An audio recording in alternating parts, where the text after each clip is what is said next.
33、全能の神を崇拝することの成果は何ですか？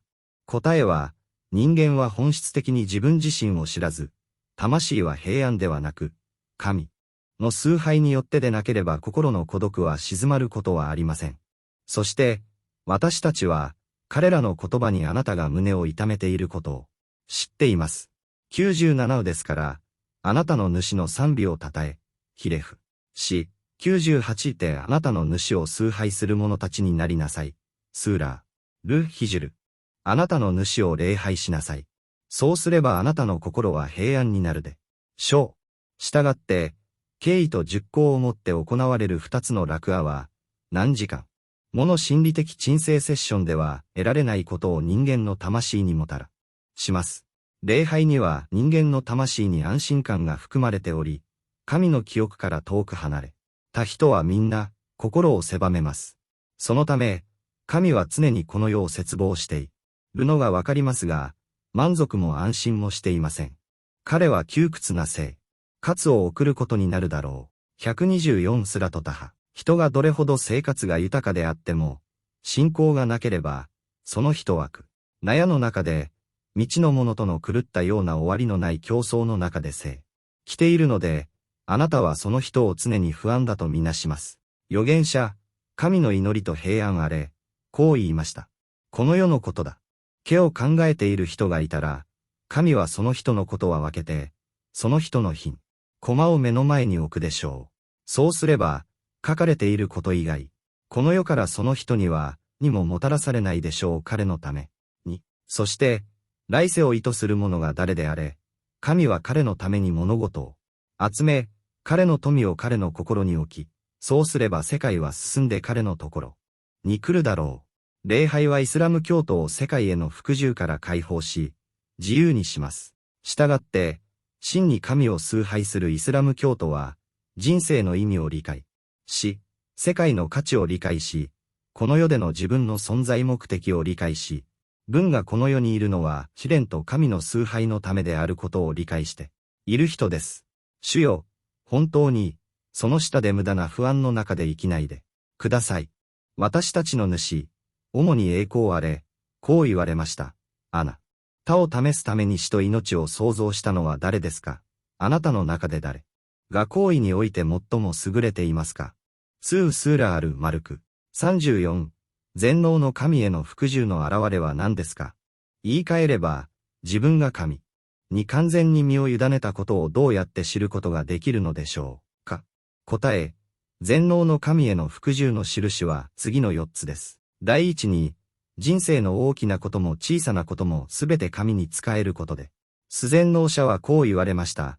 言ってください。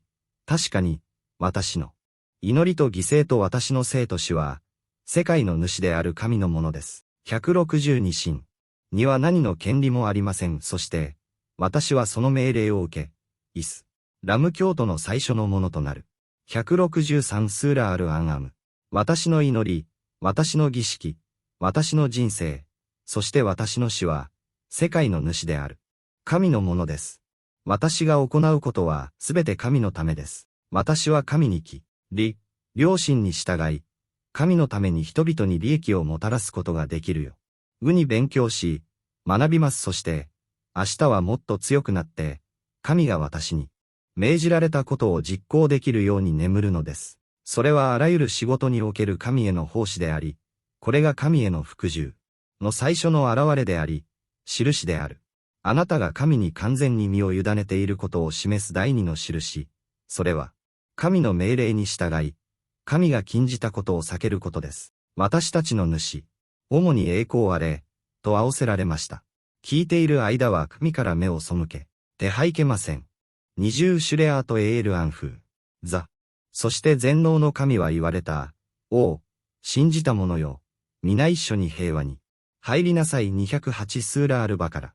平和において、つまりイスラムにおいて、皆さん、平和に入りましょう。つまり、神が命じられたことはすべて守り、神が禁じたことは避けてください。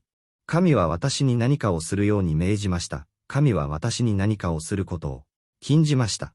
これは神への完全な降伏と服従だからです。神への服従の3番目の印は、次の通りです。私たちは神が制定されたものの仲裁に服従するので、神の律法に満足し、それを受け入れます。私たちはすべての神の法律を受け入れ、例えば神が制定した罰を否定しません。むしろ、神は神の創造物にとって何が良いかを知っており、これらの罰には純粋さがあることを知っているので、私たちは神の法律に満足しなければなりません社会のために。そして全能の神はこう言われました。そして誰が神より裁きにいて優れているのか、50スーラあるまいだ。神は、この世とあの世で人々にとって何が最善かを知っているお方です。神の律法を適用すると、人々は清められ、安全に暮らせるようになります。神と預言者に掲示されたことを信じるものであると主張する男神の祈りと平安がありますようには、裁判の代わりに裁判を起こすためにユダヤ人のカブビン・アルアシュラフのところへ行きまし。神の使者のところへ行った。彼の上に神の祈りと平安あれ。の使者が自分の気に入らない判決で統治するのではないかと恐れたので、彼は望みながらそのユダヤ人のところへ行った彼が望む裁定を求めて、そして全能の神の言葉が明らかにされた。あなたに掲示されたことを、そしてあなたの前に掲示されたことを、信じていると主張する人々を見たことがありませんか。彼らは暴君に頼ろうとしていますが、彼を信じないように命じられています。そしてサタンは遠く離れたところで彼らを惑わそうとして60スーラーンニサ。もしあなたが神に従順なイスラム教徒であるなら、神の法を遵守しなければならず、たとえ神の裁定があなたの望みに反したものであっても、神の裁定に服従しなければならない。神の法を放棄してユダヤ人のところへ行き、あなたの事件をあなたのために裁いてもらうべきではない。あなた、全能の神は次の聖句でこう言いました。そして我は、神の許可に従うことを除いて、いかなる使者も権わさなかった。64スーラーンニサ。神が使者を使わされたのは、私たちが使者を捨てて他の法律に頼るようにするためではありません。そして全能の神は、神の律法に頼ることの必要性を示す重要な聖句で、この出来事や他の同様の出来事から得た教訓を締めくくられ彼らの間の論争が何であるかを判断し、その後、自分たちのうちに何の苦痛も感じません。あなたが命じたことに対して、彼らは完全な服従をもって服従します。65スーラーンニサ。神の法への服従はイスラム教への服従の印の一つであるため、神が定めたことには完全に服従しなければなりません。全能の神への服従の4番目の印は、神の運命への服従です。すべては全能の神の知恵によって定められており、したがって、イスラム教徒はすべての運命において、善にも悪にも神に服従します。イスラム教徒に良いことが降りかかった場合、彼は感謝し、逆境が降りかかった場合、彼は忍耐強くなります。もし神があなたに食べ物、豊かな暮らし、美しい家、学業での成功、身体的健康、あるいは良い家族を与えてくれたら、あなたは神に感謝するでしょう。イスラム教徒が病気、貧困、恐怖、災害、心配事などの逆境に苦しんでいる場合、彼はこの逆境に耐え、神に助けを求めます。これが、主に身を委ねる従順なイスラム教徒の状態です。栄光あれかれ。健康、病気、富、貧困など、すべては全能の神の命令のもとにあります。すべては神の命令と知恵に従っており、イスラム教徒は命令に満足しなければなりません。なぜなら神が命令を命令するからです。私たちの主、栄光あれ、と仰せられました。確かに、私たちはすべてを法令によって創造しました。49スーラアルカマル。そして全能の神はこう言われた。神が私たちに定められたこと。以外、私たちには何も起こらないと言いなさい。51スーラ。トアルタウバ。神が私たちに定められたこと以外には、私たちには何も起こりません。そして全能の神はこう言われました。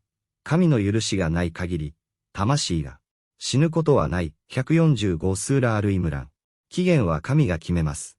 宇宙で起こるすべてのこと、世界で動くすべての原子、そして起こるすべての出来事は、神の知識、神の意志、神の裁量、神の知恵、そして神の力によって起こります。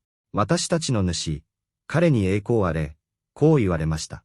そして彼はすべてを創造し、正確な決意を持ってそれを定めました。スースーラ、アルフルカン。彼に栄光あれ、彼はすべてを創造し、すべてを運命づけました。そして彼が望んだことは行われ、彼が行わなかったものは行われません。イスラム教徒として、私は全能の神のすべての法令に従う必要があります。このようにして、人は神に対してイスラム教徒となります。